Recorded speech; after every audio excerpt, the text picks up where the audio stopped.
El problema es que no me veo, o sea, no veo el resto de, solamente veo esto. No sé cómo puedo hacer. A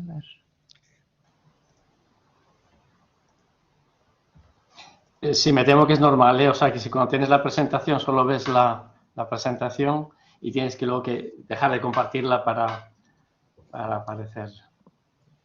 aparecer tú y ver a los demás.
Buenos días, Andrés, bienvenido.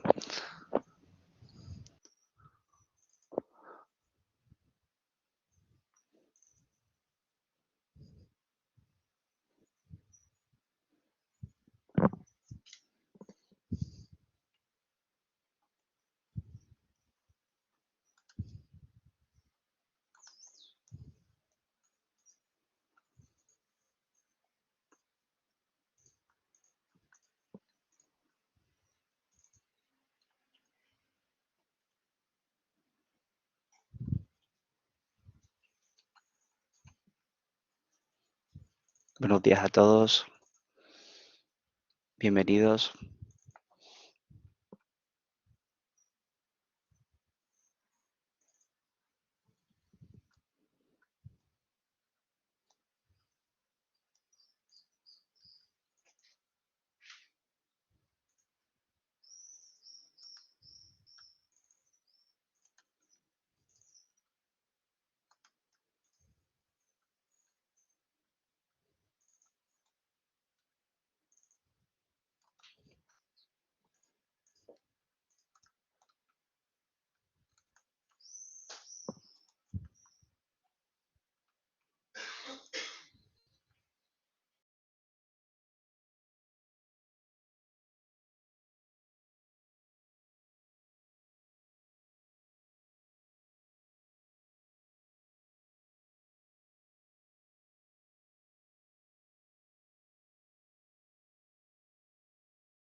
Buenos días a todos, bienvenidos.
Buenos días a todos, bienvenidos. Vamos a comenzar en unos 5 minutitos, más o menos.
Buenos días a todos, bienvenidos.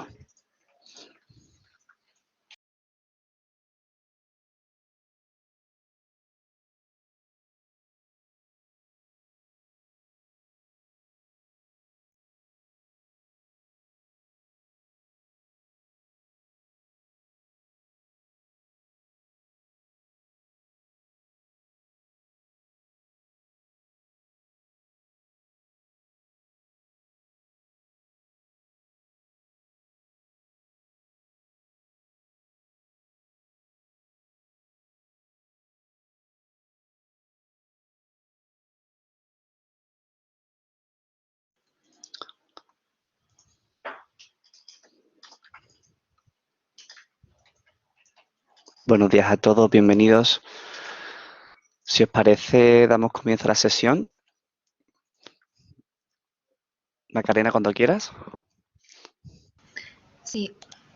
Hola, buenos días a todos y a todas. Bienvenidos a esta jornada técnica sobre retos y oportunidades de negocio en Bélgica. Soy Macarena Seco Rivas, técnico del Departamento de Desarrollo de Mercados en Europa de Extenda. Nos acompaña José Antonio de la Casa Pérez, coordinador de la oficina de Extenda en Bélgica en Sevilla. También el director de la oficina de Stenda en Benelux, Enrique Quirós, y la consejera económica y comercial en Bélgica y Luxemburgo de la Oficina Comercial de España en Bruselas, María Palanca. Como sabéis, Stenda es una empresa pública que depende de la Consejería de la Presidencia, Administración Pública e Interior de la Junta de Andalucía, donde nos dedicamos a acompañaros en vuestro proceso de internacionalización. Recordaros que tenéis a vuestra disposición en la zona de Stenda TV de la web las grabaciones de los webinarios que estamos celebrando. Les informamos también de que esta presentación será grabada y colgada igualmente en Stenda TV, por lo que estará a vuestra disposición en pocos días. Podrán hacer preguntas a través del chat que los ponentes contestarán a la finalización del webinario. Sin más, cedo la palabra al primer de los ponentes, Enrique Quirós. Buenos días, muchas gracias Macarena, buenos días a todos.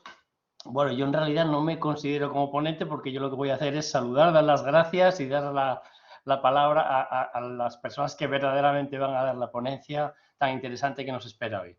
Entonces, bueno, como mi compañera Macarena os ha comentado, yo soy Enrique Quirós, soy responsable de la oficina de Stenda en Benelux, con sede en Bruselas, o sea que cubrimos no solo el mercado de Bélgica, que nos ocupa hoy, sino también el de Países Bajos y Luxemburgo. Quiero daros las gracias verdaderamente por la masiva presencia, asistencia, que hemos batido el récord de este año. No sé si debería decirlo o no, pero es el webinario con más presencia de todo lo que llevamos este año y estamos muy orgullosos de ellos. Y esto es en realidad pues, un reflejo de la situación tan interesante que tienen las exportaciones de Andalucía a los mercados del Benelux, no solo a Bélgica, sino a Países Bajos. Deciros simplemente que Bélgica es el octavo destino de las exportaciones andaluzas y ha sido el que más ha crecido en los 2 primeros meses del año, en un 133%.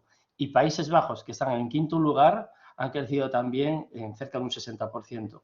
Juntos estos dos mercados tienen un destino de exportaciones incluso mayor que el de Alemania, que es el número 1 mundial. O sea que en este momento, increíblemente, sí que estamos en el número 1 mundial como destino de las exportaciones andaluzas si sumamos los mercados del Benelux.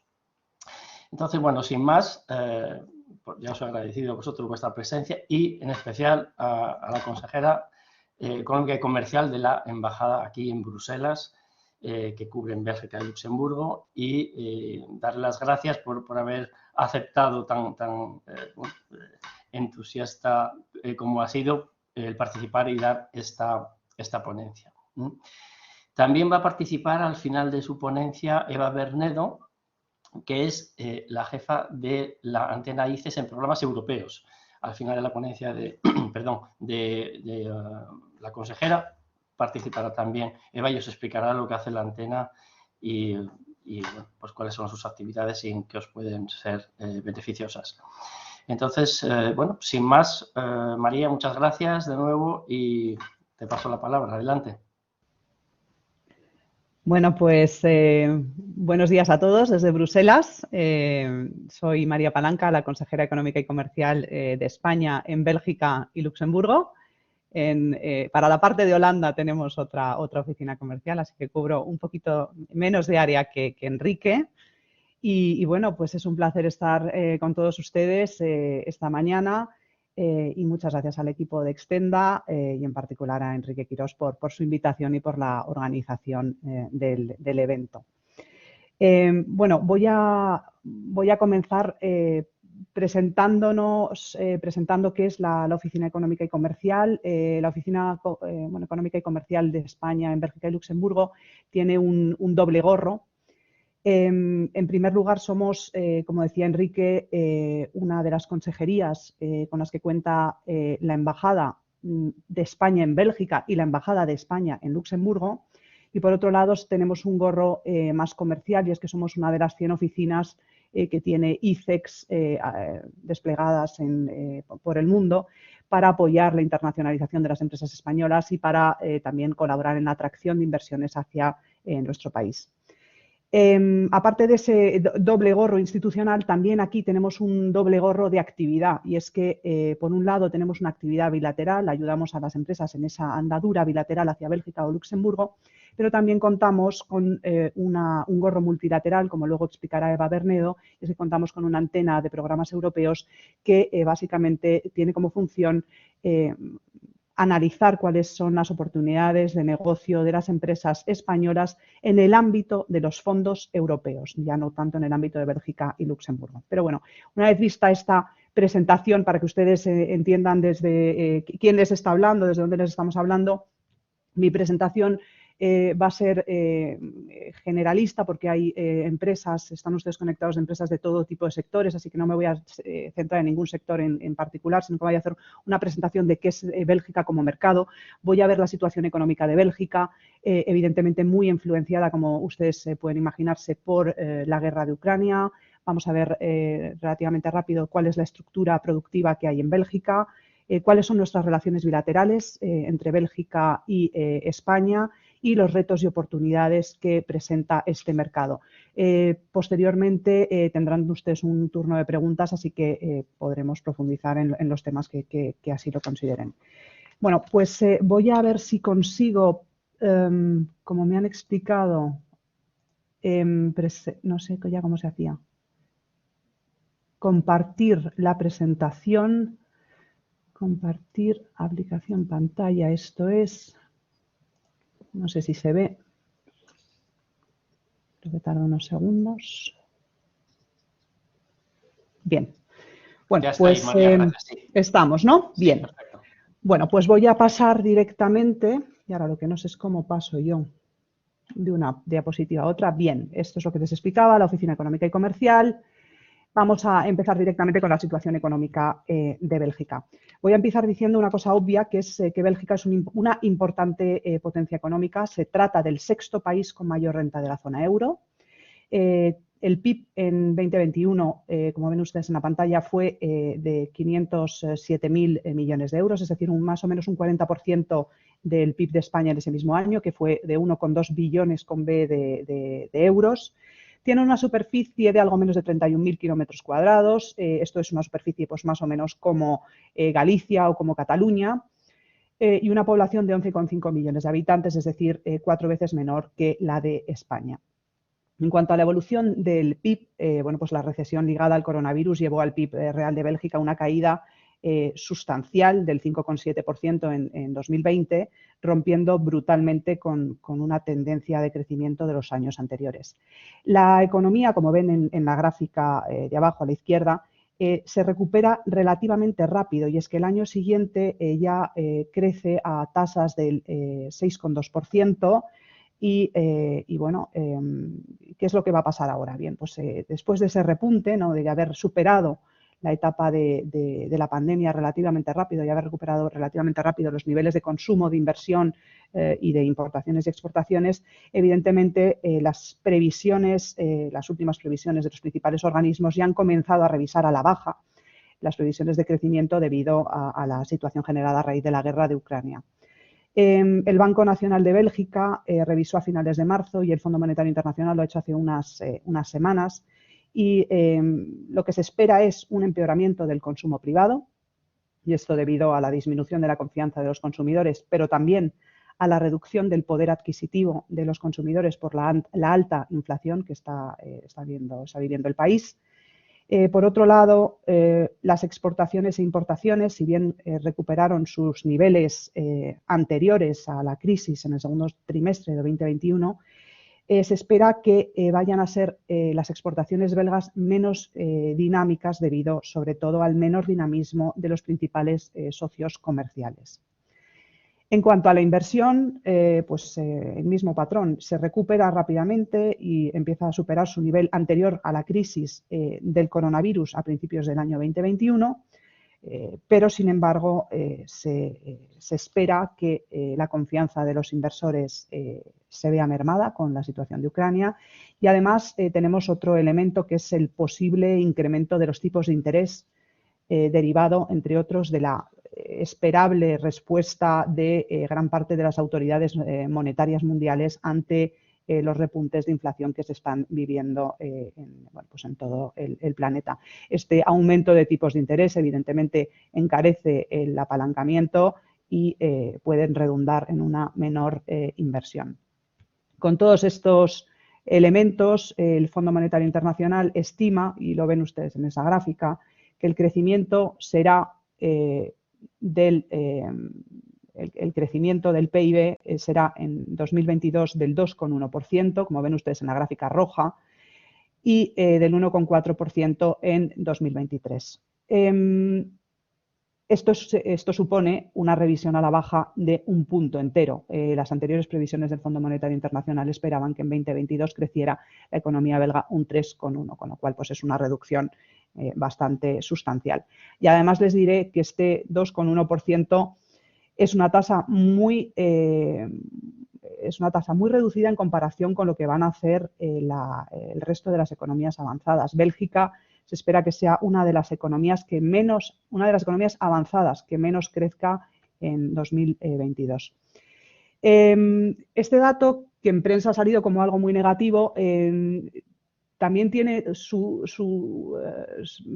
tiene detrás su lógica económica, y es que como Bélgica recupera relativamente pronto sus tasas de PIB, de inversión y de consumo prepandemia, también lo lógico es que esa aceleración sea menor que la de los países que todavía no han recuperado su nivel previo a la pandemia, con lo cual las economías pues tienden a crecer en su tendencia y por tanto el dato yo no lo veo personalmente tan negativo como se ha dado, como se ha reflejado en algunos informes.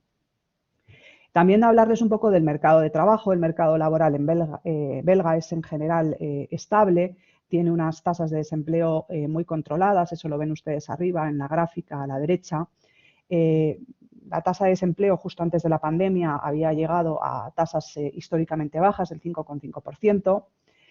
Las medidas extraordinarias, el paquete de medidas extraordinarias que puso en marcha el Gobierno para sostener la economía durante la pandemia frenaron casi por completo el aumento de la tasa de desempleo, y ven que en 2020 solamente aumentó un poco, un 5,8%.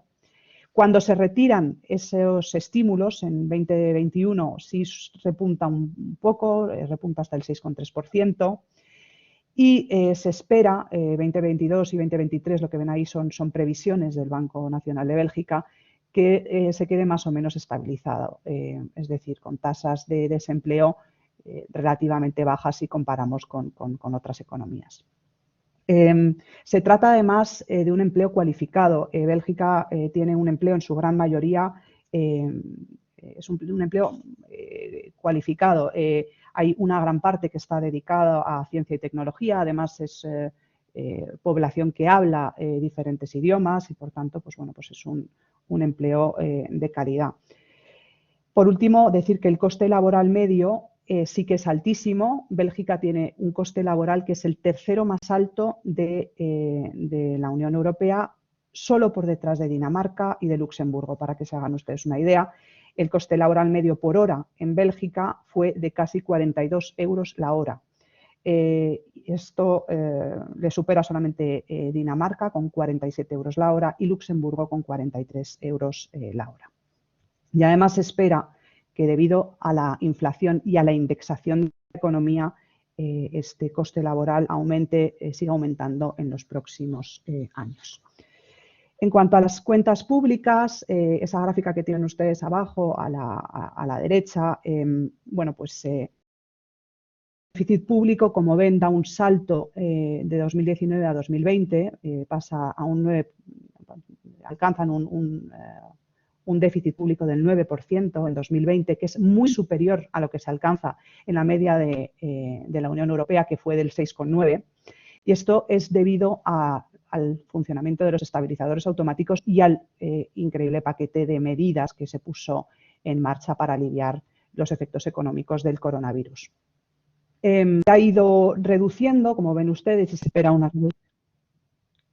espera una cierta reducción en los próximos años, pero sin embargo pues vemos que va a costar que se llegue otra vez a déficits cercanos al equilibrio, y esto es porque bueno, pues cuando se han retirado las ayudas del COVID se han metido unas nuevas ayudas que son las ayudas para paliar el aumento de los costes de la energía, que ha habido 2 paquetes importantes, medidas para reducir la dependencia de los combustibles fósiles, eso también está presionando al alza las finanzas públicas, hay una serie de inversiones públicas que se tienen que realizar, está la indexación de salarios públicos, que eso pues, también impacta, y también se prevé que haya partidas, por ejemplo, relacionadas con los gastos derivados de la llegada de refugiados de Ucrania. La deuda pública, bueno, pues es un reflejo, ven ustedes cómo aumenta prácticamente 10 puntos desde 2019, que es el reflejo de ese gasto, ¿no? de ese déficit público, con lo cual una deuda pública bastante elevada y que se va a mantener cercana al 107%, ¿no? Que es algo, bueno, o sea, se acerca al 110%, pero se queda relativamente por debajo. En cuanto a las consecuencias de la guerra de Ucrania, me voy para atrás otra vez porque la consecuencia más evidente, como saben ustedes, es una consecuencia en precios, ¿no? La inflación en Bélgica, y me voy atrás porque la tienen ustedes en la gráfica de abajo a la izquierda en amarillo, la inflación en Bélgica lleva en aumento desde hace meses, incluso antes del inicio de la guerra. En marzo y en abril ha alcanzado el 8,31%. Esto es el récord de inflación, es un récord histórico, no se observaba inflaciones tan altas desde 1983 en Bélgica. Detrás de esta cifra estaría pues, el elevado precio de la energía y de ciertas materias primas y la indexación salarial automática.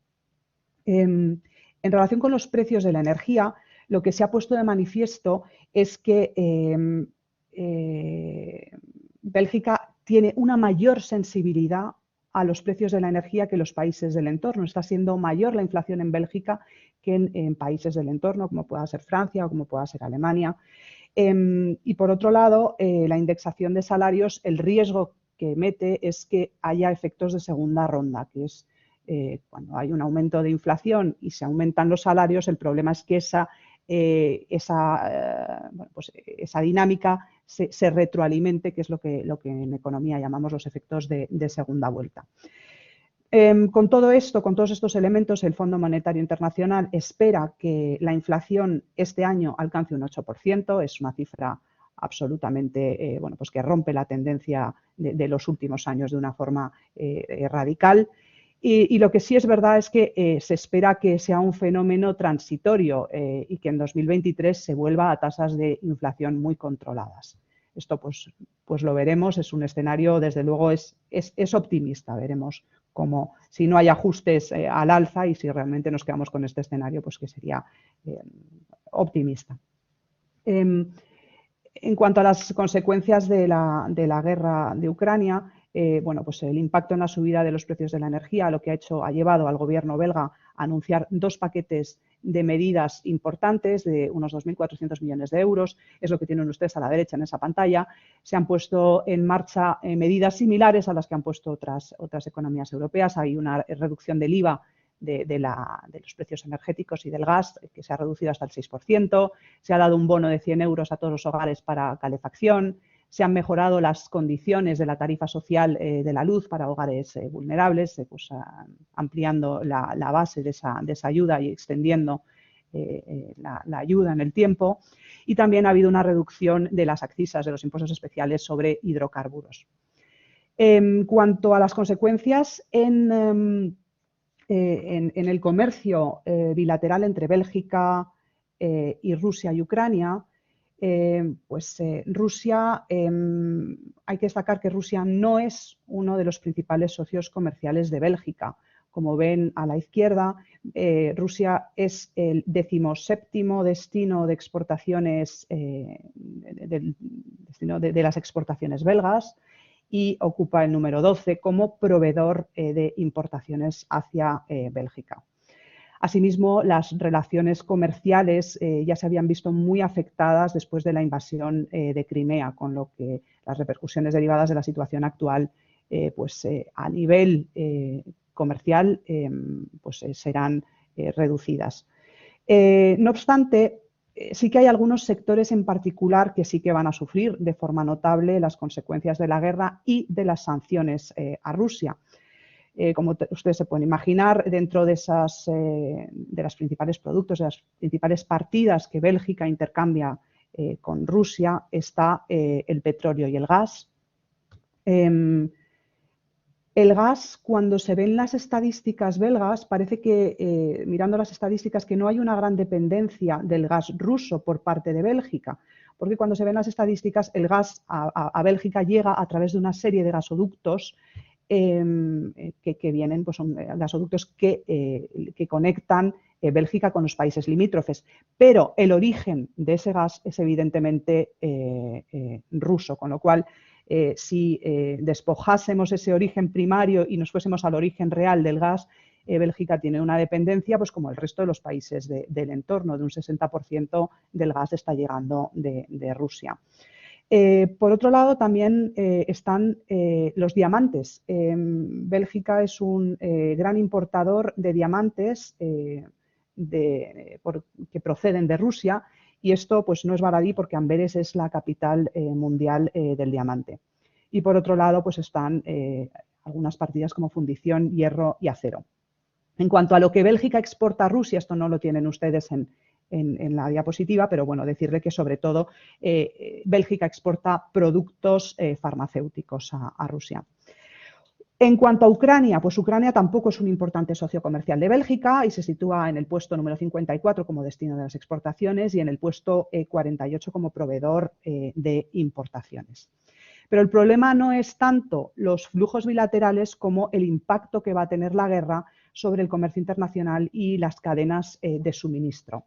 Y ahí sí, como señala la OCDE, Rusia y Ucrania conjuntamente tienen una influencia importante en la economía mundial a través de su papel como principales proveedores de una serie de productos básicos. Con el perfil de empresas que tenemos hoy en este panel, no serán ustedes ajenos a que el 30% de las exportaciones mundiales de trigo, o sea que Rusia y Ucrania representan en conjunto el 30% de las exportaciones mundiales de trigo, el 20% de maíz, fertilizantes minerales y gas natural y el 11% del petróleo.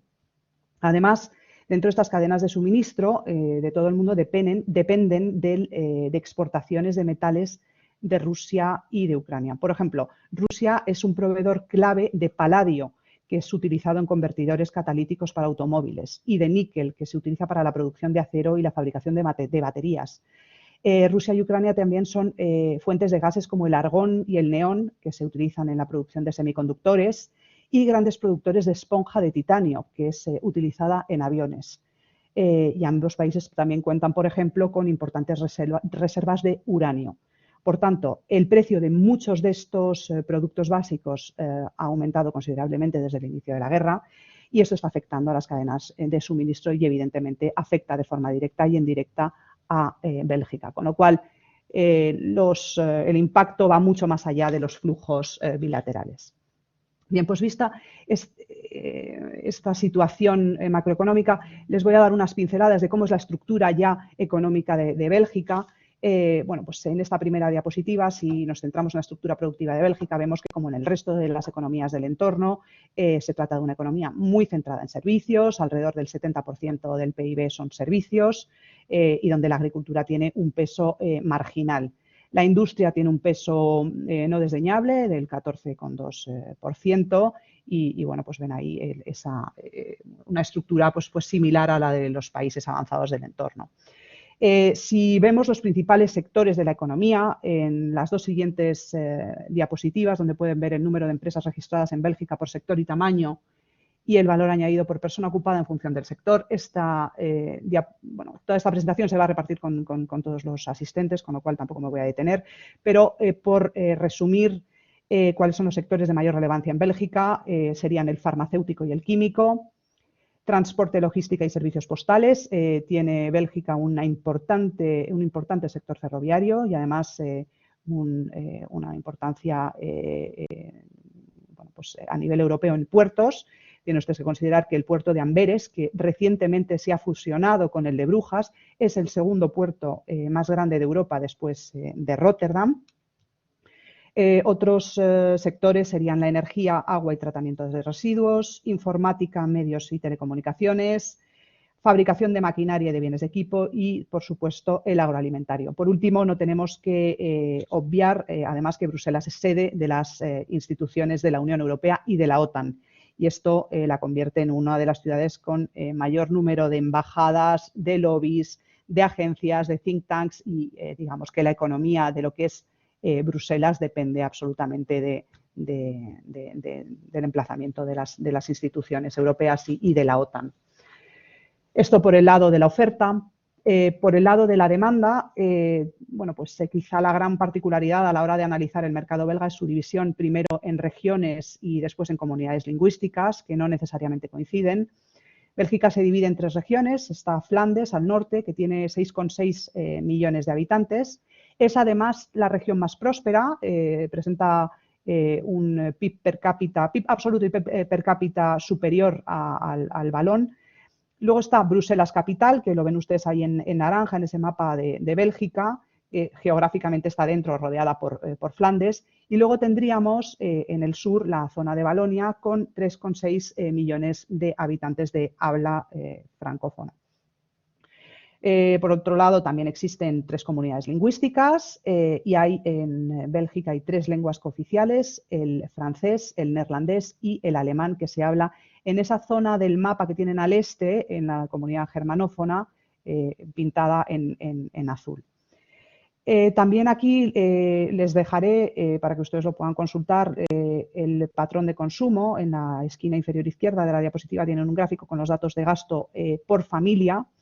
La mayor parte se la lleva alojamiento, agua y electricidad, un 32%. Luego están los productos alimenticios y bebidas no alcohólicas, que se llevan un 16%, 10% transporte, mobiliario, equipamiento doméstico y mantenimiento rutinario del hogar se lleva un 7%, etcétera. Luego también pues tienen ahí las pirámides poblacionales, que son pirámides bueno, pues, regresivas, que es bueno, pues el patrón típico en los países del entorno. Y además Bélgica, decirles que tiene una población extranjera que representa el 12,4% del total, con, bueno, pues con nacionales procedentes sobre todo de Francia, Países Bajos, Italia, Rumanía, Marruecos, Polonia, España y Portugal.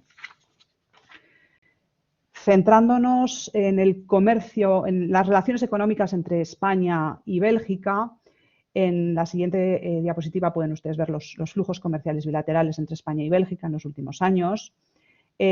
Como ven, España tiene un superávit comercial. Históricamente hemos tenido siempre un superávit comercial, es decir, nuestras exportaciones superan a las belgas. Y en 2021, que son los últimos datos cerrados, Bélgica ocupó el 7º lugar como destino de nuestras exportaciones. Está por detrás de Francia, Alemania, Italia, Portugal, Reino Unido y Estados Unidos. Pero fíjense que un país de tan solo 11,5 millones de habitantes está por delante de mercados tan importantes como Holanda, que tiene mayor población, Marruecos, México o China, ¿no? Las exportaciones españolas de bienes a Bélgica ascendieron a 14.400 millones de euros en 2021, lo que es enorme. Como ven, casi duplica a las exportaciones del año anterior. Lo que hay detrás de esta cifra, si ya desglosamos por partidas de exportación y los sectores que están centralizando las exportaciones, son sobre todo productos farmacéuticos. Ven ustedes cómo la partida de productos farmacéuticos se ha incrementado de forma sustancial en los últimos años, en especial en 2021, y esto se debe a la exportación por parte de España de vacunas anti-COVID. Tenemos 4 productores en España, son los laboratorios Rovi, Reich-Hofre, Insud y Biofabri, que están exportando a todo el mundo, pero en especial a Bélgica. Por otro lado, también ha aumentado bastante los productos químicos. También se registró un aumento de la partida de aeronaves, a la exportación de varios aviones de Airbus que fueron ensamblados precisamente en Andalucía, y es una de las partidas que también se reflejan en la balanza de una balanza comercial entre Andalucía y Bélgica, y una de las razones por las que Bélgica se ha comportado de forma tan extraordinariamente bien estos últimos años, como decía Enrique Quirós al principio. Aquí les dejo para que ustedes vean la nueva partida arancelaria que se elaboró el año pasado por primera vez, que son las importaciones y exportaciones de vacunas contra el coronavirus, en las que ven que las exportaciones españolas son casi idénticas a las importaciones por parte de España. O sea, España es un gran productor de vacunas del COVID, y dentro de las exportaciones Bélgica ocupa el primer lugar como destino de exportaciones. Bueno, es un dato que yo creo que es interesante, es nuevo y además, pues en la medida en que, hombre, evidentemente 2021 es el año en el que nos vacunamos todos, pero en la medida en que se vayan solicitando recuerdos de esa vacuna, pues esa posición exportadora de España pues se puede consolidar en el futuro, y es un sector muy interesante. Ya no tengo datos, pero les hablo un poco de palabra. En relación con el comercio de servicios, también existe tradicionalmente un superávit a favor de España, y detrás de los servicios está sobre todo los ingresos por turismo. El turismo es, dentro de las relaciones económicas entre los dos países, importantísimo. Bélgica, antes de la pandemia, de Bélgica recibíamos 2,5 millones de turistas al año. Esto es, en una población de 11,5 millones de habitantes, es absolutamente una cifra gigante, ¿no? Básicamente, prácticamente todos los belgas veranean en España. Esto es una cifra que además, luego en la medida en que el belga conoce España, también para lo que es productos agroalimentarios, también va a ser un buen consumidor de productos agroalimentarios españoles una vez que regresa a casa. Entonces, bueno, pues es un dato que yo creo que es relevante. En cuanto a los flujos de inversión, Bélgica no ocupa las primeras posiciones ni como inversor en España ni como destino de nuestras inversiones. Sí es verdad que ha habido un repunte en los últimos años, sobre todo hay un cierto interés por el sector inmobiliario. Hemos visto, se han registrado en los últimos años operaciones importantísimas de grupos como Cofinimo, Shior o Care Property Invest en residencias de estudiantes y en residencias medicalizadas. Y además, en la parte inmobiliaria también destaca la compra de segundas residencias por parte de belgas en España. Bélgica es el séptimo comprador de viviendas en España. Y además con cifras elevadísimas. Por ejemplo, en el segundo semestre de 2021 los belgas compraron prácticamente el mismo número de viviendas que los italianos, pero claro, la población italiana pues es 5 veces mayor. Los destinos de esa compra de vivienda por parte de los belgas son, en primer lugar, la Comunidad Valenciana y, en segundo lugar, Andalucía. En cuanto a las inversiones españolas en Bélgica, hay una presencia de empresas españolas en Bélgica, pero tengo que decir que se trata sobre todo de empresas, por ejemplo, aquí hay presencia de prácticamente todas las empresas del IBEX 35, pero no están en Bruselas por actividad económica, sino más bien por lobby ante la Unión Europea. Es que lo lógico es abordar, o lo que se ha establecido es que sea más fácil para la empresa española abordar el mercado belga a través de exportaciones y no tanto a través de una inversión o una presencia en el mercado. Bueno, pues voy a cerrar ya hablando de concluyendo cuáles son los retos y cuáles son las oportunidades que supone el mercado belga para las empresas. En los retos, que es bueno, pues un eufemismo para decir los problemas que vamos a encontrar cuando decidimos exportar a Bélgica. Muchos de los participantes esta mañana ya son exportadores consolidados a Bélgica, con lo cual pues saben de lo que estamos hablando. El primer reto es que Bélgica es un mercado pequeño. Tiene una población de 11,5 millones de personas y con una pirámide de población regresiva, y por tanto pues no es tan grande como otros mercados fronterizos como pueda ser Francia y Alemania. Esto es una obviedad, pero es lo primero que hay que decir de Bélgica. Normalmente las empresas españolas, cuando se quieren internacionalizar, no piensan en primer lugar en Bélgica, piensan en mercados pues más grandes como puedan ser Francia o Alemania. Por otro lado, está la organización política territorial, que no siempre es sencilla y una cierta complejidad administrativa. Como ya les he dicho, la particularidad a la hora de analizar el mercado belga es que Bélgica está dividido primero en regiones y después en comunidades lingüísticas, que no necesariamente coinciden. Esto lleva a una complejidad administrativa. Pues para darles un dato, Bélgica cuenta con 7 parlamentos y además no hay una jerarquía entre esos parlamentos, es decir, que todos están en la misma posición, en el mismo nivel jerárquico y el voto en un parlamento vale lo mismo que el voto en otro parlamento. ¿Qué ocurre? Que a la hora de tomar decisiones pues se complica. Por ejemplo, cuando hay que ratificar acuerdos internacionales a nivel de la Unión Europea, el dolor de cabeza siempre viene por la parte belga, porque tienen que ratificar los 7 parlamentos, que además tienen que ratificar todos en el mismo sentido. Otro problema que se ha generado ha sido, por ejemplo, con el 5G. El despliegue del 5G dependía de varios niveles de la administración y aprobar ese despliegue pues no ha sido fácil y Bélgica ahora sí está desplegando, pero ha desplegado con retraso con respecto a otros países europeos.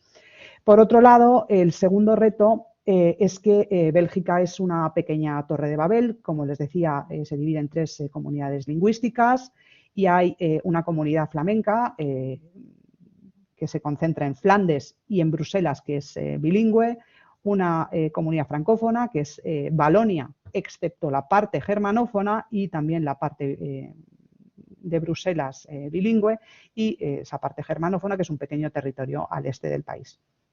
Entonces, dadas estas diferencias, podríamos casi atrevernos a decir que Bélgica debe considerarse como si fueran al menos 2 mercados diferentes, el de habla francesa y el de habla neerlandesa. No es, por tanto, de extrañar que muchas veces las empresas españolas aborden el mercado belga por extensión. Una vez que la empresa está exportando a Francia, decide que amplía a la parte valona y una vez que las empresas españolas están exportando a Países Bajos, deciden ampliar a la parte flamenca. La diversidad lingüística es claramente el gran reto, ¿no?, para las empresas españolas, porque para llegar primero al importador y luego al consumidor, pues se deben ofertar los productos, el etiquetado en el idioma del consumidor y se debe usar el francés y el neerlandés. Si bien es cierto que el nivel de idiomas en el país es elevado, el nivel de inglés es de los más elevados de Europa, con lo cual normalmente con el inglés se pueden cerrar bueno, pues acuerdos. Por otro lado, se trata de un mercado muy maduro, bueno, pues debido a sus características, la localización en el centro de Europa, la diversidad cultural y lingüística y la presencia de población extranjera. Muchas veces Bélgica se utiliza como si fuera un mercado test, es decir, se lanzan aquí productos para ver si van a funcionar en el resto de Europa. ¿Qué pasa? Que entonces hay una gran competencia de productos, puesto que bueno, pues hay productos de toda Europa. Y por otro lado también hay una gran competencia de empresas, sobre todo francesas, holandesas y alemanas. Por último, bueno, pues digamos que Bélgica no es el adalid de la liberalización, hay una fuerte regulación todavía de profesiones, de actividades y de horarios comerciales que dan lugar pues, a polémicas. La más reciente ha sido, pues, por ejemplo, la autorización o no para utilizar los centros de distribución de Amazon en horarios nocturnos. Bueno, pues es algo que tiene una fuerte regulación todavía. Bien, pues esto en cuanto a los retos y en cuanto a las oportunidades, decirles que, como ya hemos comentado, es una importante potencia económica, el PIB per cápita es superior a la media europea, superior a la media de la zona euro y superior al español. Por otro lado, tiene una localización geográfica absolutamente inmejorable. Estamos en el centro de Europa, con acceso a todos los mercados, como Francia, Luxemburgo, Alemania y Holanda. A mí siempre me gusta decir que si trazásemos con un compás un círculo de un radio de 400 kilómetros desde Bruselas, tendríamos una superficie similar a la superficie española y dentro de esa superficie nos encontraríamos con Londres, con los que estamos conectados por el Eurotúnel, con París, con Luxemburgo, con Frankfurt, con Düsseldorf, con Ámsterdam o con Rotterdam, ¿no? Y además estamos en uno de los puntos de Europa más densamente poblados y con mayor renta per cápita. Bélgica es una superpotencia logística, el país cuenta con una red de carreteras ferroviaria y portuaria que le lleva está en todos los rankings mundiales de logística. Y por otro lado, aunque es evidente, no debemos omitir también que a la hora de abordar al consumidor belga, la empresa española se mueve en un entorno absolutamente conocido, ya que el marco regulatorio, el fiscal, el de protección de datos es el marco del mercado único y, por tanto, podemos decir que estamos jugando prácticamente en casa y los contenciosos con Bélgica a nivel comercial son muy reducidos. Por último, la última gran oportunidad es que se trata de una economía altamente digitalizada. Y aquí le voy a pasar la palabra a mi colaborador, a Álvaro Salazar, que publicó hace unas semanas un informe sobre e-commerce en Bélgica, para que él les cuente cuáles son las oportunidades de abordar el mercado a través de venta online. No sé, Álvaro. Sí, hola, muchas gracias, María. Bueno, buenas tardes a todos, un placer estar aquí con ustedes. Ahora nos gustaría continuar la presentación dando una imagen general de cómo es el mercado electrónico en Bélgica y algunos aspectos para tener en cuenta a la hora de vender por Internet en este país. Como bien ha indicado María, una de las oportunidades de Bélgica es la digitalización. Lo cierto es que Bélgica, a pesar de que siempre hay margen de mejora, es un país bastante digitalizado. De hecho, el 80% de los belgas ya realiza compras online y además se ha producido un gran impulso de este canal durante la pandemia. No solo durante los peores momentos de la pandemia, sino que en 2021, cuando comenzaron a relajarse las medidas y las restricciones, las ventas en Internet continuaron creciendo. Es más, en 2021 los belgas gastaron 12.100 millones de euros en Internet, que ha sido una cifra récord para el comercio electrónico en Bélgica. Cabe destacar también del e-commerce en Bélgica que la oferta es muy variada. Ah, ¿no se me ve? Así se me ve. Vale. Cabe destacar también que del e-commerce en Bélgica que la oferta es muy variada, sin embargo también hay que decir que se encuentra muy concentrada en unos pocos operadores de gran poder. Y estos son principalmente los marketplaces o plataformas digitales de venta online. Y ahora la pregunta es, ¿cómo vender online en Bélgica? Bueno, pues existen principalmente dos posibilidades. Por un lado, la venta a través de la web propia.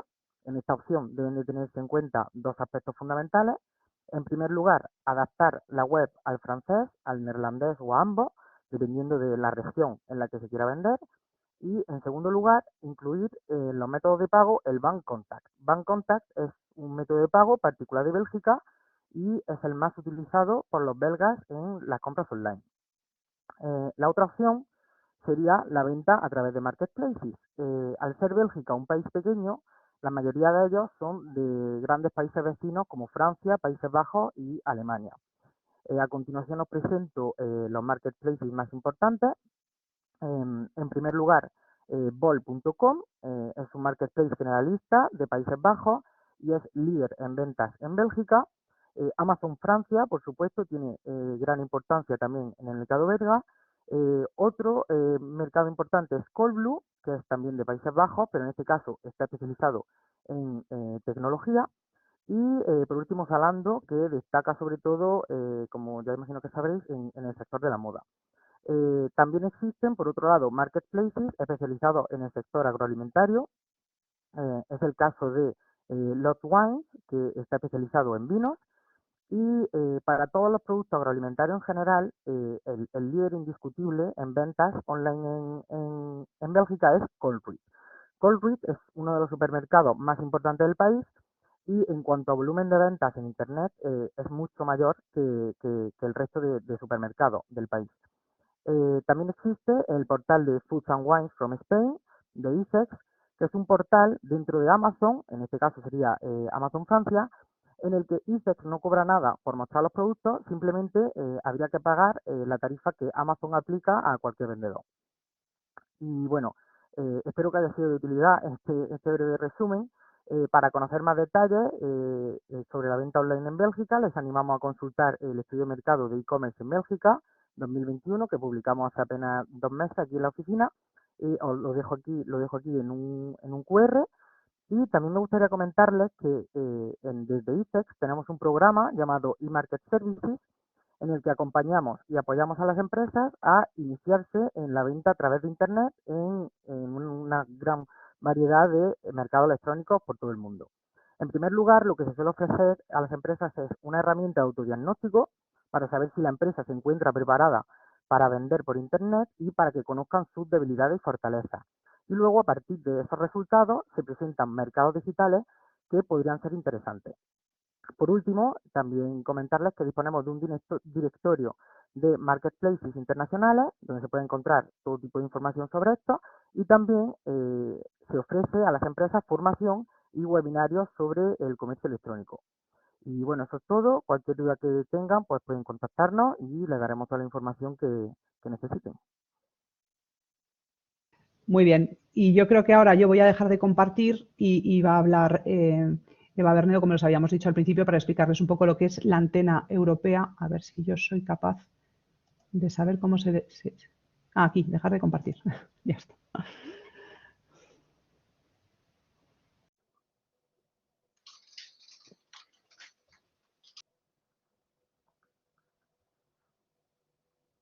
Hola, muy buenos días. No sé si se me oye bien o hay algún problema de sonido. Sí, perfecto. Muchas gracias en una comprobación. Bueno, yo formo parte de este departamento de Antena Programas Europeos al que se refería la consejera al principio de su intervención y cambiamos completamente de ámbito geográfico. Nos vamos de un país pequeño como Bélgica al mundo entero, que es donde actúa la Unión Europea apoyando a países terceros en distintos niveles de desarrollo y distintos niveles de cooperación entre la Unión Europea y esos países dependiendo de su nivel de avance, ¿no? Nuestra labor como Departamento Antena Programas Europeos consiste en identificar, captar oportunidades para que las empresas españolas puedan participar, beneficiarse de alguna manera de esos fondos, bien ejecutando proyectos o bien obteniendo financiación para realizar inversiones, que también es otra de las tendencias actuales de la acción exterior de la Unión Europea. Voy a compartir una pequeña presentación que va a ser una introducción.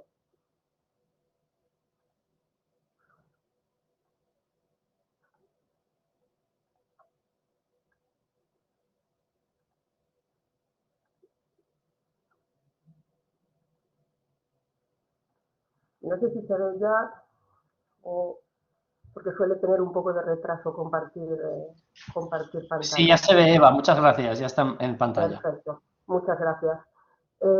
Bueno, como decía, nuestra labor consiste en apoyar a las empresas para aprovechar oportunidades en el marco específico de la acción exterior de la Unión Europea. Aquí no hablamos de fondos intracomunitarios, aunque luego veremos que puntualmente podemos hacer seguimiento a demanda de las empresas.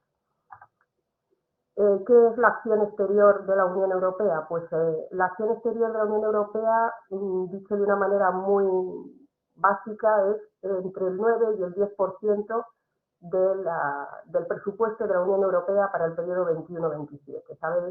Saben ustedes que hemos inaugurado el año pasado un nuevo marco plurianual en la Unión Europea que abarca esos 7 años, desde 2021 hasta 2027, y perdón, en ese periodo, la Unión Europea va a destinar a terceros países, al mundo entero, 110.600 millones de euros, que, como decía, abarca más o menos entre un 9 y un 10% del presupuesto total de 1,2 billones. Con el cambio de marco financiero plurianual entraron en vigor unos nuevos instrumentos y el más importante es el NDICI Europa Global, que tiene unas siglas complicadas, que quiere decir Instrumento de Vecindad, Desarrollo y Cooperación Internacional, que se destina a cualquier parte del mundo en la parte temática o sectorial, y tiene una segunda parte, que es la parte geográfica, que se destina también a todo el mundo, salvo a los países de la región, de los Balcanes y Turquía. Es el que tiene una mayor dotación, como pueden ver a la derecha, 79.462 millones para todo el periodo, El segundo, digamos, instrumento que tiene mayor dotación es el que se destina precisamente a Balcanes y Turquía, que son 14.162 millones. Y el tercero, que ya existía, es la ayuda humanitaria. Y aquí hago un inciso porque, si no me equivoco, entre los participantes hay muchas empresas del sector agroalimentario. Dentro de la ayuda humanitaria se incluye la ayuda alimentaria, o mejor dicho, la asistencia alimentaria, que prefiere llamarlo así la Unión Europea porque es un concepto más amplio.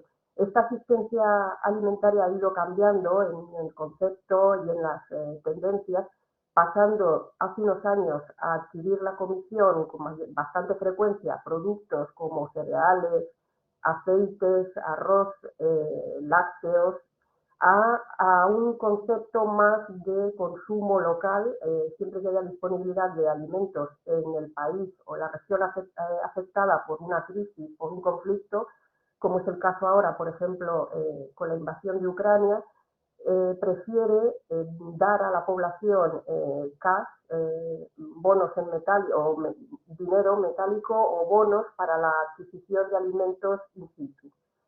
Y además prefiere hacer la Comisión ahora mismo una asistencia más amplia desde el punto de vista de potenciar la productividad local, modernizar los cultivos, las industrias de procesamiento de alimentos, etc. Si vemos la distribución geográfica de la acción exterior 2021-2027, obviamente la zona prioritaria para la Unión Europea va a ser África subsahariana con 29.181 millones, seguida de la vecindad. La vecindad son los países que hacen frontera con la Unión Europea al sur y al este, traía todo Magreb, Masrek, y en la parte del este, el Cáucaso y Ucrania. Países preadhesión también tienen una dotación muy importante de 14.162 millones, y ahí entrarían, como ven debajo, pues todos los países que son candidatos a la adhesión o que se van aproximando a ser candidatos. ¿Cuáles son los sectores prioritarios de la acción exterior? Pues básicamente esto se resume en decir que es la externalización de las prioridades sectoriales intracomunitarias, o sea, las mismas prioridades que tiene la Comisión Europea para los Estados miembros, obviamente adaptándolas a las circunstancias del país o región tercera de que se trate, son las mismas. O sea, está el Pacto Verde, transición ecológica, donde entraría, por ejemplo, principalmente inversiones en paliar las consecuencias del cambio climático, transición energética, agua, gestión de recursos naturales, agricultura, desarrollo rural. Luego está la transición digital, que también es otra prioridad de la Comisión, internamente, dentro de los 27 Estados miembros de la Unión Europea, es un sector transversal. Desarrollo del sector privado de los países terceros y creación de empleo, gestión de la migración, que sigue siendo un capítulo importante, gobernanza, paz, capital humano y sectores sociales, donde entraría pues educación, salud, protección social, democracia y derechos humanos. Todo ello se va a englobar en una estrategia que ha adoptado la Unión Europea, que se llama Global Gateway o Pasarela Mundial, para fomentar la conectividad mundial entre todas las regiones, con la Unión Europea, transporte, energía, digital, salud, educación e investigación. Esta diapositiva no voy a entrar en detalle en ella, porque si alguien tiene interés en profundizar en el funcionamiento de la acción exterior de la Unión Europea, estamos a su disposición para facilitarle las aclaraciones, documentos, información que puedan necesitar, pero llevaría mucho tiempo y no quiero quitar tiempo a las preguntas, que llevamos bastante limitadas, pero sí quiero que se queden con dos mensajes, y el primero de ellos es que ahora la Comisión no trabaja sola, como hacía hace años. La Comisión Europea ahora va a combinar siempre o casi siempre sus fondos con los fondos de otras instituciones financieras internacionales y con el sector privado, que es la gran novedad. Lo que quiere es atraer inversiones privadas para todos los sectores que hemos visto en la diapositiva anterior. Aquí habría una posibilidad, por ejemplo, volviendo al sector agrícola, el sector agrario, y también la industria agroalimentaria, Hay posibilidades de financiación, por ejemplo, de inversiones en terceros países por parte de empresas europeas que quieran pues, modernizar una planta de procesamiento de alimentos en un tercer país que tengan ellos. Pueden tener fondos para acompañar esa financiación. También habría financiación para abrir una sucursal, una planta en otro país. Por ejemplo, pues Marruecos, una planta de procesado de aceite de argán o de otro producto de este tipo. O sea, cambia el enfoque de la cooperación de la Unión Europea, cambia del concepto de hacer proyectos individuales que se licitan a hacer inversiones. Esa es la palabra clave, atrayendo más financiación del sector público y del sector privado. Y el segundo mensaje que querría transmitirles es esa posibilidad de financiar, de rebajar el riesgo de inversiones del sector privado a través de las garantías, que es un mecanismo nuevo que está poniendo en marcha la Unión Europea, que ya empezó a poner en marcha hace 2-3 años y que ahora está ampliando a todos los países del mundo. Y luego, bueno, simplemente decirles que estamos a su disposición, que lo que hacemos desde el departamento Antena es facilitar información, captar información en la fuente lo más pronto posible para que se puedan preparar las empresas interesadas a la hora de licitar o de participar en la financiación de un proyecto. Asesoramos sobre los procedimientos de contratación y en trámites de reclamaciones. Les ayudamos a buscar socios. Esto va más dirigido, porque es algo que sí quería decir, que las oportunidades que pueden surgir de la acción exterior de la Unión Europea van más enfocadas a empresas de consultoría y a empresas constructoras, principalmente, porque hay muchas inversiones en infraestructuras. Suministros se compran menos, sí hay, pero más en los sectores de, digamos, tecnologías de la información, vehículos, mobiliario, equipamiento para laboratorios, etc. Los socios son interesantes a la hora de montar consorcios plurinacionales para participar en contratos de asistencia técnica financiados por la acción exterior de la Unión Europea. También organizamos seminarios y jornadas de formación tanto en Bruselas como en España.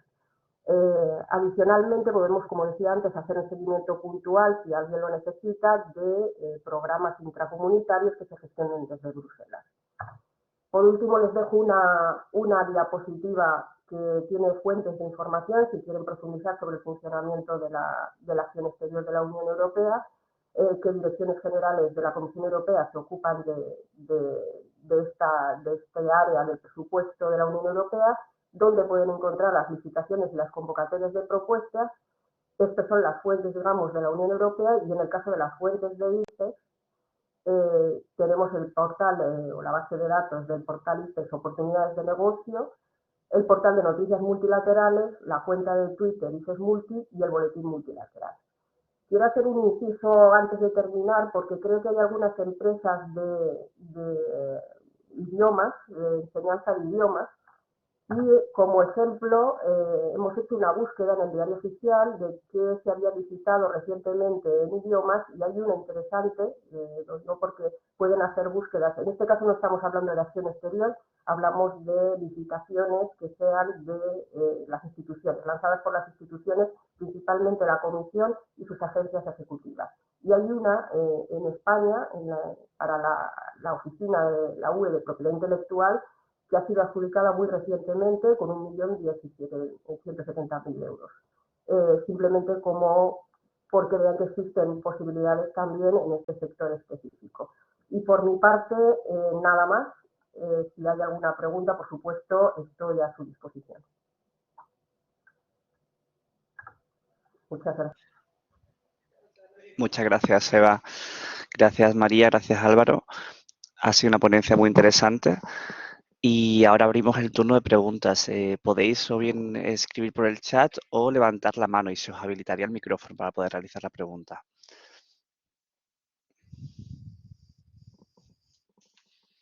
No sé si alguien tiene alguna pregunta.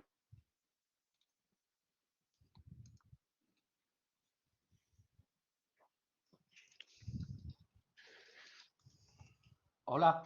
Sí, bueno, yo soy Enrique Quirós. Sí que tengo una pregunta para para María.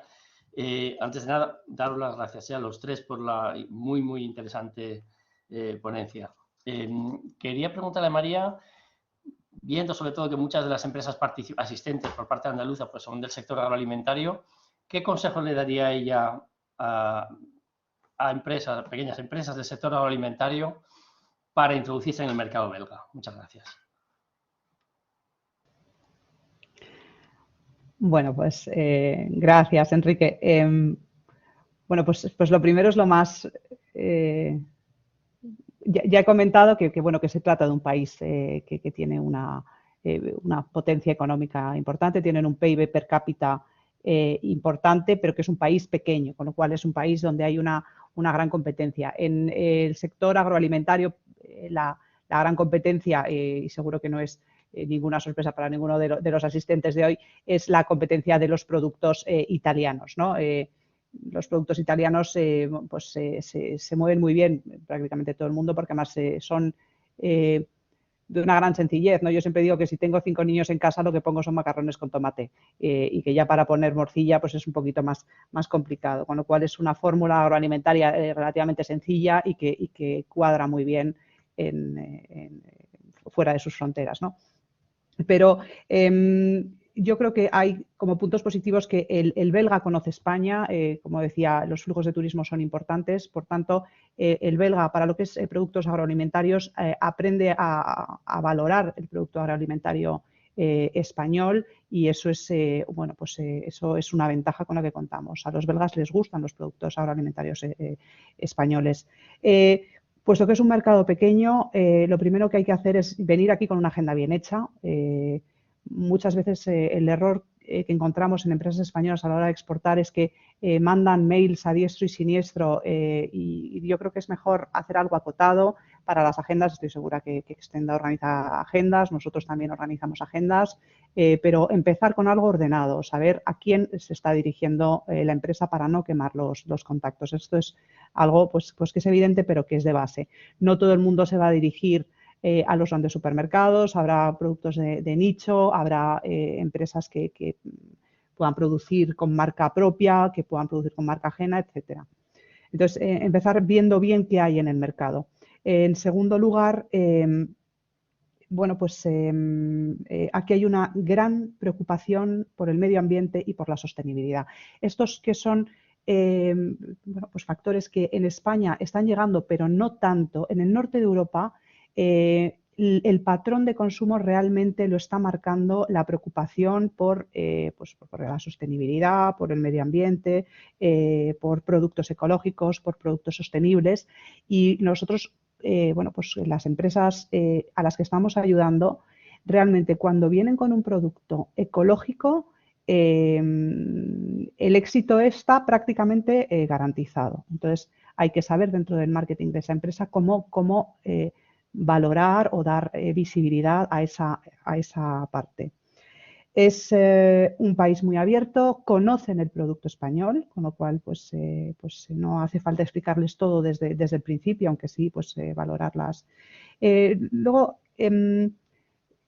yo creo que otra recomendación sería la seriedad, o sea,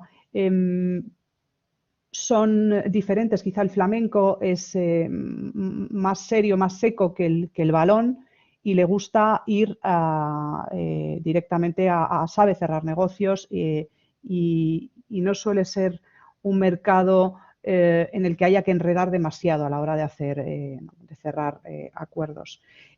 Los idiomas, que era el gran reto, normalmente a la parte flamenca se llega bien con el inglés y a la parte francesa, con el francés evidentemente, y algo peor con el inglés, pero no hace falta saber hablar neerlandés para llegar a la parte flamenca. Los flamencos quizá en patrones de consumo tengan unos patrones de consumo más variados, sean más abiertos. La parte valona está más quizá influenciada por el producto francés. El flamenco es más abierto y además tiene una mayor renta per cápita, con lo cual suelen ser para ciertos productos pues un destino interesante. En el etiquetado, que es otra de las cosas que también preocupa bastante a las empresas españolas, la normativa establece que se debe establecer un etiquetado que sea el idioma oficial de la región. Esto significa que para vender en Bruselas debe ser un etiquetado bilingüe, en Flandes en neerlandés, en Valonia en francés y en la zona germanófona en alemán. Pero bueno, hay empresas acostumbradísimas a hacer una etiqueta con los dos idiomas y no suele ser un problema. Y bueno, luego están, por darles algunos datos, los mayores players dentro del sector. Están los que tienen el 70% de la venta minorista, serían 3 cadenas de supermercados. Está Colruyt, Delhaize y Carrefour Bélgica. Y eso se llevan, pues eso, un poquito menos del 70% de la cuota de mercado. Luego están los supermercados de descuento, sobre todo Aldi y Lidl. Y luego hay otros como Louis Delhaize o Albo, que ya son más una red menos tupida de supermercados.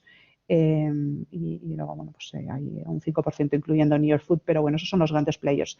Pero no todo el mundo necesita dirigirse a los grandes players. Entonces, por eso vuelvo a la recomendación inicial, ¿no? De tener una agenda en la que a lo mejor el producto pues casa mejor con una serie de tiendas gourmet o está dirigida al canal Horeca, etcétera. Entonces empezar viendo cómo se dispara. Y lo último, ya como es un mercado pequeño, normalmente suelen valorar bastante los pedidos pequeños. O sea, eso es una cosa que se suele valorar. No sé si con esto respondo más o menos a tu pregunta, Enrique. Pues claro que sí, María. Muchas gracias. Muy completa respuesta, por supuesto. Muchas gracias, María. Mira, Paco Benítez de Colruyt tiene una pregunta. Le he habilitado el micrófono. Paco, cuando quieras puedes habilitar el micrófono y realizar la pregunta. No sé si me escucháis. Sí, se escucha. Hola, buenos días. Mira, encantado. Nosotros somos una empresa familiar de producción y comercialización de productos procedentes del cerdo ibérico, con ganadería propia. Y siéndote sincero y honesto, nosotros quizás trabajamos un poco mejor en el sector Horeca. Y quisiera saber cómo funciona el sector Horeca allí, sobre todo si hay restaurantes de calidad alta o con estrellas y ese tipo de cosas. Y si lo visitan, si hay algo habitual en el público general allí.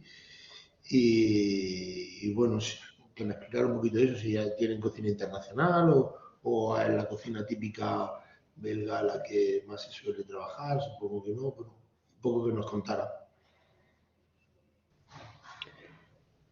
Sí, pues vamos a ver, en el canal Horeca, en lo que son los restaurantes... Muchas gracias, perdón que no lo he dicho. Gracias a usted. Vamos a ver, Katy de Miguel, las presentaciones os las enviamos. Gracias por estar conectada. Vamos a ver, existen... vamos a ver, en Bélgica, voy a decir una cosa, una obviedad, llueve mucho. Entonces, lo que son los restaurantes, la oferta de restaurantes, que ha estado muy tocada en la pandemia, porque han estado cerrados prácticamente durante toda la pandemia, pero la oferta de restaurantes es muy amplia y además de muy alta calidad. Restaurantes exclusivamente españoles hay pocos. Por ejemplo, en Bruselas hay 2. Está... dos de altísima calidad, estoy hablando. Está el Hispania, que es pues Hispania, que además hay otro Hispania en Londres, y está el Basque Brussels, que es el restaurante que ha abierto recientemente el chef Eneko Acha. Entonces, pero lo que pasa es que como sí que son restaurantes de gran calidad, sí que admiten productos de altísima calidad, aunque no sean restaurantes españoles. Y voy a poner un ejemplo. Yo el otro día estuve en un restaurante japonés de altísima calidad donde en la carta de ese día del restaurante había cerdo ibérico, por ejemplo. Entonces, no hay que limitarse, yo creo, para poner el producto gourmet español, no hay que limitarse al restaurante español. Yo creo que hay que buscar, y eso también se puede hacer pues buscando una agenda de contactos, hay que buscar y la apertura y la fusión gastronómica que está utilizando ahora mismo pues, prácticamente todas las cocinas del mundo. Pues para que se hagan una idea, nosotros, bueno, uno de los eventos que se han organizado el año pasado fue la Copa Jerez, que no sé si ustedes la conocen, que es un concurso de maridaje con vinos de Jerez, y la Copa Jerez la ha ganado un restaurante belga, un restaurante de la parte de Flandes, que además no es un restaurante de comida española, es un restaurante absolutamente belga. Pero ese tipo de restaurantes incluyen, pues, por ejemplo, una pasión por los vinos del Jerez y también una pasión por una serie de productos españoles de altísima calidad que sí que tienen cabida en restauración, que no necesariamente es restauración o restaurantes que tengan el sello español. Entonces, ahí yo creo que no hay que ser estrecho de mente, sino que hay que ampliar y ofrecer los productos en el canal Horeca de forma amplia. Y es lo que se hace con muchos productos, como con el Jerez, se está haciendo con aceites de oliva, se están haciendo con el cava, se está haciendo con... Es decir, no hace falta que sea Hispania el que tenga todos los productos. No sé si con eso respondo. También cadenas hoteleras importantes. En las cadenas hoteleras, es la tendencia, que también es una tendencia en España, a tener un restaurante reclamo del hotel en cuestión. Estamos viendo que todos los grandes hoteles lo que tienen es un gran chef con un restaurante adherido. Bueno, pues ahí también hay una gran oportunidad. No sé si con esto respondo más o menos, pero la conclusión es no limitarse al restaurante español y al hotel español. Sí. Nosotros, bueno, yo no quiero tampoco quedarme con toda la conversación, pero nosotros siempre vendemos nuestros productos de manera internacional a los restaurantes que no son españoles, porque en los restaurantes españoles siempre hay algún español que tiene un amigo aquí, y que ya tiene su propia logística y funciona. En algunas ocasiones sí, pero en la mayoría de las ocasiones son restaurantes de tipo internacional los que quizás valoran nuestros productos. Muchas gracias, de verdad. A usted, muchísimas gracias.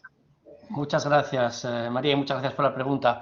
Soy Enrique Quirós de nuevo. Vamos a ver, quería dar la palabra a César Mateos, que es el coordinador de Europa en Extenda en Sevilla, y bueno, pues que quería presentarse y comentaros alguna cosa. Adelante, César.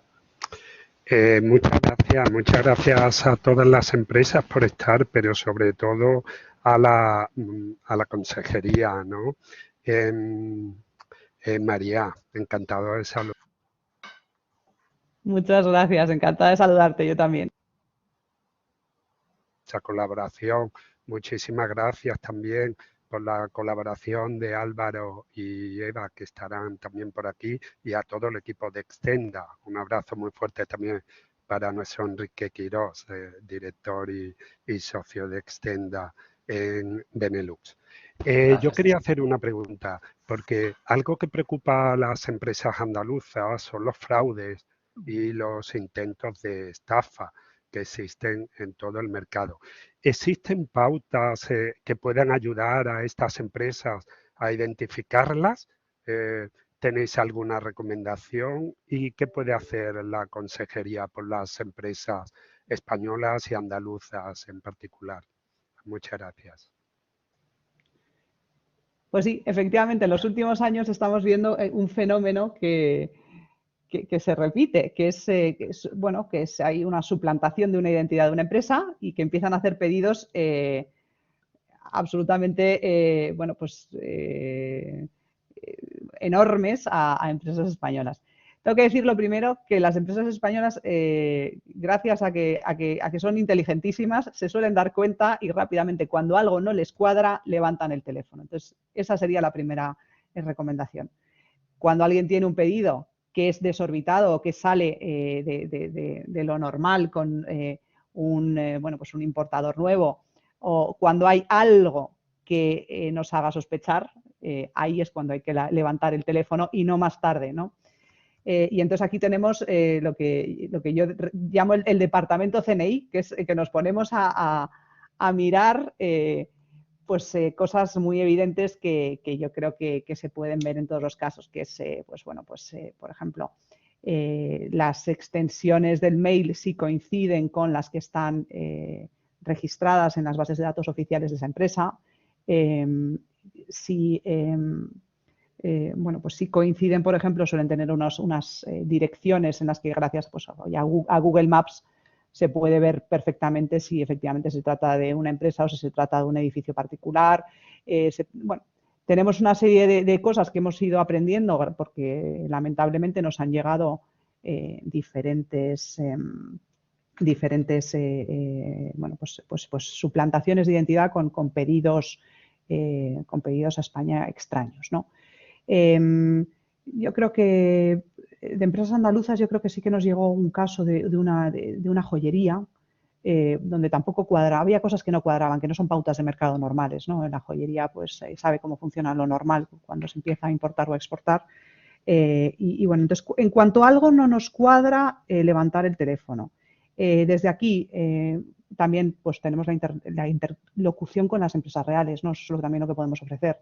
Nosotros tenemos aquí bases de datos de empresas belgas y luxemburguesas, con lo cual es fácil ponernos en contacto con ellos para saber, oiga, ¿es usted realmente el que está haciendo este pedido o no? Y muchas veces pues eso es lo que nos permite despejar las incógnitas, ¿no? Pero bueno, estar alerta porque sí, efectivamente es un problema que ha sido reincidente, ¿no? En los últimos años. Estupendo, María, muchas gracias. No sé si hay alguna pregunta más.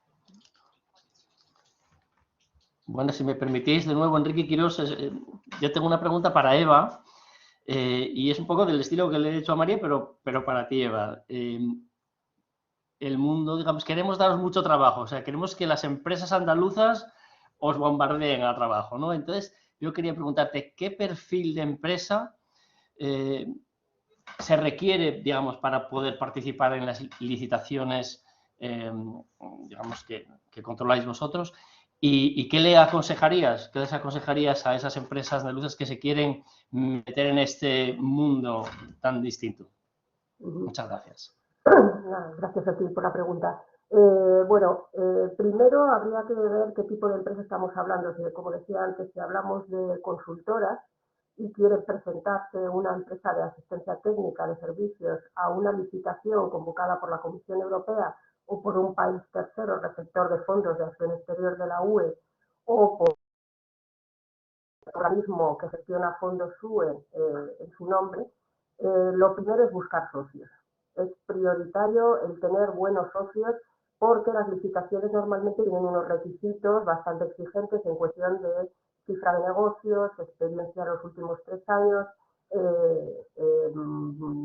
personal también a veces, personal especializado en plantilla, y todo eso se consigue cuando una empresa no tiene una dimensión muy grande, que es lo habitual de las empresas españolas, se consigue a través de los socios, preferentemente socios europeos, y no formar un consorcio exclusivamente español cuando estamos hablando de acción exterior de la UE.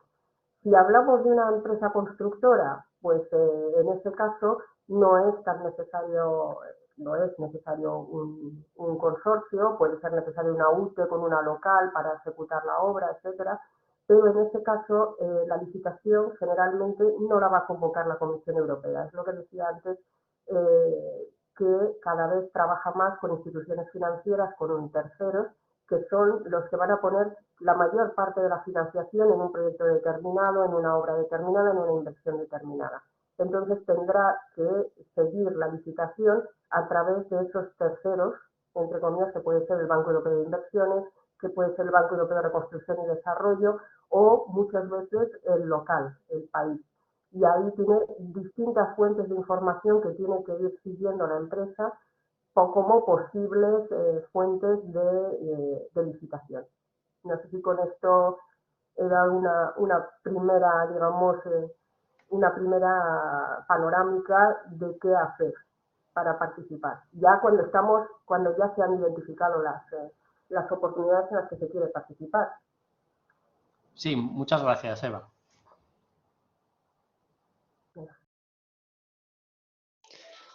Perfecto, muchas gracias, Eva. Pues por nuestra parte, no sé si hay alguna pregunta más para finalizar la sesión.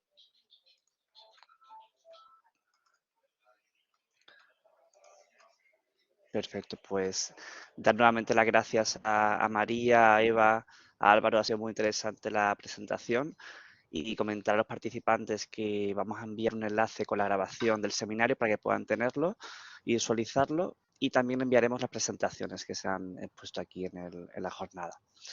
Muchas gracias a todos y buenos días. Pues muchas gracias a Gracias a todos, todos. María, Álvaro, Eva, y Muchas gracias. hasta pronto. Muchas Adiós. gracias. Hasta luego. Gracias. Adiós, gracias.